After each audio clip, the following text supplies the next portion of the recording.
Imagine um país que se construiu sobre correntes, lágrimas e sangue. Um país que, durante mais de 300 anos, sustentou sua economia e poder às custas de homens, mulheres e crianças escravizadas. Esse país é o Brasil. A escravidão brasileira foi a mais longa da história moderna e também a mais brutal.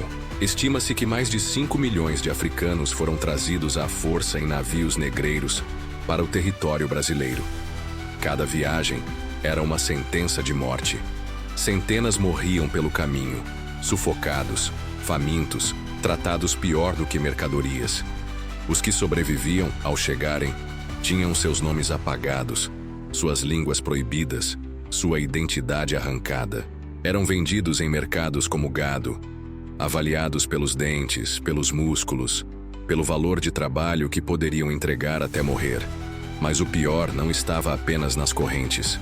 O pior estava no sistema que naturalizou a desumanização. Senhores de engenho chicoteavam homens até a carne se abrir. Mulheres eram abusadas diariamente, transformadas em objetos de prazer. Crianças nascidas de escravizadas já eram consideradas propriedade do senhor, antes mesmo de aprender a andar. E tudo isso era legitimado pela lei, pela igreja e pelo Estado. O Brasil foi o último país do Ocidente a abolir a escravidão, em 1888, mas não porque havia consciência ou arrependimento. Foi pressão internacional e medo de revoltas que forçaram a assinatura da Lei Áurea. Só que liberdade nunca foi reparação. O dia seguinte à abolição foi um dia de abandono. Milhões de ex-escravizados foram largados à própria sorte, sem terras, sem trabalho digno, sem educação, sem assistência. Foram jogados à margem da sociedade. E é por isso que as marcas da escravidão ainda estão presentes no Brasil de hoje. As favelas nasceram desse abandono. A desigualdade racial que persiste, com negros sendo a maioria entre os pobres, entre os encarcerados, entre as vítimas da violência policial, é o reflexo direto de séculos de atrocidades.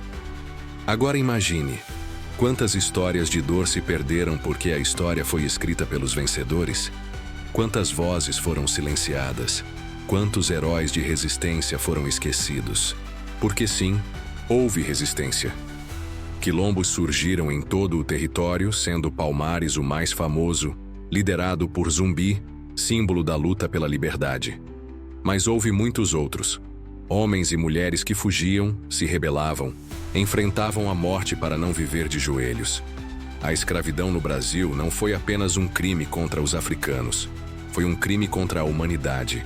E até hoje, o silêncio e a romantização dessa história são formas de perpetuar a violência. Não podemos falar de desenvolvimento do Brasil sem falar que ele foi construído em cima de corpos escravizados. Não podemos falar de riqueza sem lembrar que ela teve um custo: o sofrimento de milhões. É por isso que conhecer essa história não é apenas olhar para o passado, é entender o presente. É olhar para cada injustiça atual e enxergar que ela tem raízes profundas. Um povo que esquece suas correntes corre o risco de se tornar prisioneiro novamente. Só que desta vez, das próprias mentiras que escolhe acreditar.